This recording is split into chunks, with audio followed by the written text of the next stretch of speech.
All right, this is Mr. Gillum, and today we're going to be converting fractions into decimals. And so we've been talking about how to change decimals into percents and percents into decimals, but eventually we want to be able to change fractions into percents, but the middle piece would be changing the fractions to decimals first, and then from there moving from decimals to percents. So if we can change a fraction into a decimal, then we can also change a fraction into a percent. And so when we're changing or converting fractions into decimals, here's what we're going to do. We're just going to write the fraction as a long division problem because after all, a fraction bar and a division sign mean the same thing. After that, we're just going to long divide using decimals. So just two quick and easy steps. And so I'm glad that we've been practicing our long division here recently. We're going to start with a few fractions that you might already know the decimal of, such as 1/2 and 3/4. Some of you might be familiar with 1/2 as being referred to as 0.5 or 5/10. So what we're going to do is we're going to do long division just to show how that works exactly, okay? So when I am dividing, I know that this means divide. I divide the top number by the bottom number. 1 divided by 2, okay? And so I know that 2 won't go into 1, so of course, there are several different variations of long division, but I'll put the 0 up there for now. And I know that the decimal place is actually behind the 1. I'll keep it there. Because there's not a number to bring down, I can use my placeholder of 0. And from there, I know 2 goes into 10 5 times and with no remainder. So that's actually, it terminates at the 0.5. And so as you can see, if I just did long division with 1 and 2, I would have the decimal form. Okay, and so that's exactly how it works. If we're changing a fraction to a decimal, we can just long divide and we can find the decimal that is equivalent to the fraction. Let's check out 3/4. Now some of you might be familiar with 3/4 and know it to be 75/100 or 0.75. But let's just check with long division to make sure that is the case. If I divided 3 by 4, that is what that fraction bar means, I know that 4 goes into 3 0 times. And my decimal place would be right behind the number being divided by. And I'm going to bring down my next placeholder. 4 goes into 30 7 times. And I'm going to subtract away 28. And I'm going to need another placeholder because I didn't get a remainder of 0 there. It still has some extra stuff left over. So I'm going to bring down my next 0. And 4 does go into 20 evenly 5 times. So I'm going to subtract 20, and looky there. As you can see, I get no remainder, so I can stop. There's nothing left. It's going to be 0 from here on out. So yes, 3/4 is the same as 0.75. Okay, and then we could even take these another step further, but we'll wait for just a second to do that. 5/8. Now this is a little bit more uncommon fraction that you might not know, but you're going to start seeing some patterns here, I think. So let's do this. Let's just figure out what this decimal would be for 5/8. I'm going to divide 5 by 8. And again, because this is a fraction, it's not an improper fraction, I know my answer is going to be smaller than 1 because it's not an improper fraction.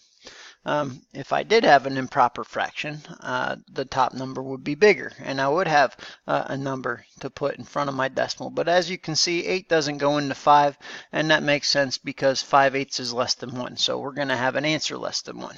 That's what I was trying to get at. And so there I have 5 still. And again, I'm going to need some placeholders. Bring down my 0. 8 goes into 50 6 times.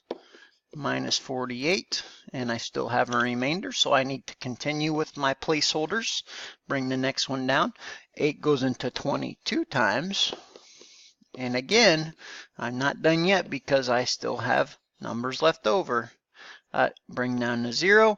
8 goes into 40 5 times evenly, and so as you can see, now I don't have anything left. There's no remainder, no extra left over, so I know that 5/8 would be the same as the decimal 625 thousandths, or 600, or I guess 0.625 would be the inappropriate way to mathematically say that.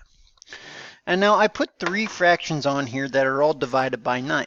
And I was kind of saying or mentioning before that there's sometimes you'll start noticing patterns, and that'll make fractions, if you can memorize some of the basic fractions, it'll make it much easier for you to change them into percents. And 9 actually has a rule kind of like that right now. So we're going to check out 9s. What happens when we divide 8 by 9, 5 by 9, and 7 by 9? And you'll start to see some of these patterns sometimes. We're going to move that up right there. And there's some patterns for a lot of numbers. But 9 is just one that we're going to start with here. You might know some other patterns already.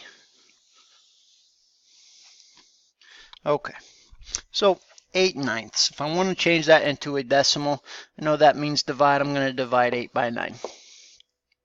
And again, this isn't an improper fraction. I know my answer is going to be less than 1 because 8/9 is not even 1 whole.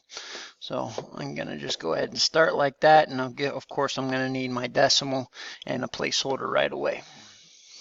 Okay. Now I know 9 times 9 is 81. And that's just a little too much. So I'm going to go 9 times 8. And that makes 72. And when I subtract, I still have some stuff left over, so I'm going to bring down my next number, which is 0. Uh-oh. Feel like I'm having some deja vu. Again, I see that it goes in 8 times, and uh-oh. I'm seeing some deja vu here. 9 goes into 80, 8 times, minus 72. Uh-oh. It's weird.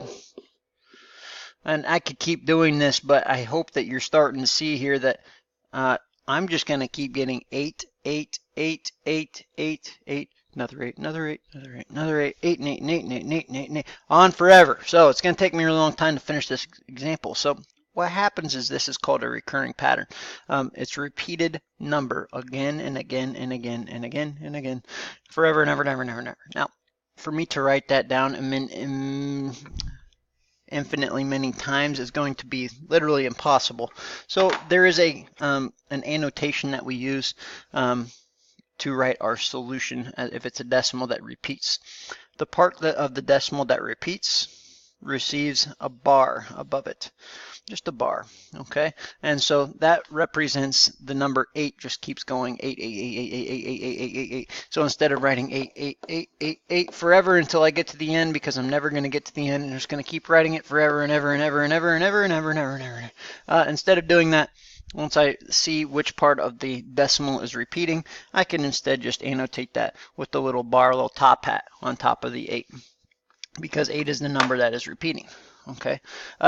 And so really, after I found a recurring pattern, this would be my solution. All right. If I had a decimal that was 0.91, 91, 91, 91, the top hat or the annotation would be over the 9 and the 1. It would be extended. If I had 1, 2, 3, 1, 2, 3, 1, 2, 3, 1, 2, 3. Instead of writing 1, 2, 3 a million, gazillion, gazillion, gazillion times, I would just say 0.123, all with a top hat over it, or that annotation, that line there. And then I'll know that it just keeps repeating those 3 numbers in order every single time. Okay, and so that's how that that bar is used. Just put it over the part that is repeated over and over and over and over and over. Okay, and so that brings us to 5/9. Let's see what happens with 5/9. So we know 8/9 is 0.8 repeating, or 8/10 repeating. Let's see what 5/9 is. Okay, 9 goes into 5 0 times. Still have 5. Okay, I'm going to need some extra placeholders since I do have some extra stuff left. 9 times 5 would be 45. And I still have some extra stuff left, so I'm going to bring that down. Uh-oh. Feel like I've done this before. 9 goes into 55 times, minus 45. Okay, there's 5. Uh-oh. 50 again. Darn it. I think we might have ran into a pattern again where it's going to take me a really long time to finish this because it's never actually going to finish. I keep getting 50 down there and I keep having to put a 5 up here. It's never going to stop. So once you see that this pattern is going to repeat itself over and over and over and over and over and over and over, then it is time to just stop what you're doing and come to the conclusion that instead of writing 0.555555555 forever, we're going to say that 5/9 is 0.5 repeating. And now you can see here that we've done 2 that were divided by 9, and we've gotten 0.8 repeating and 0.5 repeating. I've got a sneaky suspicion that 7/9 is going to be 0.7 repeating. Let's find out. If I divide 7 by 9, again, 9 goes into 7 0 times. And of course, since I have leftover, I'm going to need to put a decimal. And I know 9 goes into 70 7 times. And I still have some leftover, so I'm going to bring down my next number. 70 again. Okay, well, I know that goes in 7 times still. 70 again. Okay, so I think that you're getting the idea here. I'm going to get a repeating decimal, and so my answer is going to be 0.7 repeating, because just the 7 repeats. And I chose those specific 3 because there's a lot of patterns like this in fractions that when they are converted to decimals, you can quickly do with mental math. I bet most of you can do 2/9 in your head right now. It's 0.2 repeating. I bet most of you can do 3/9 in your head, or 1/3 in your head now. It's 3 repeating. Okay, and so these little patterns, once you start becoming more familiar with them, will help you to flow through your math homework a little quicker than your friends maybe will. Okay, so that's it for today. When we're changing fractions into decimals, we're doing long division, and then we are going to write that decimal in the appropriate form. Okay, so that's all.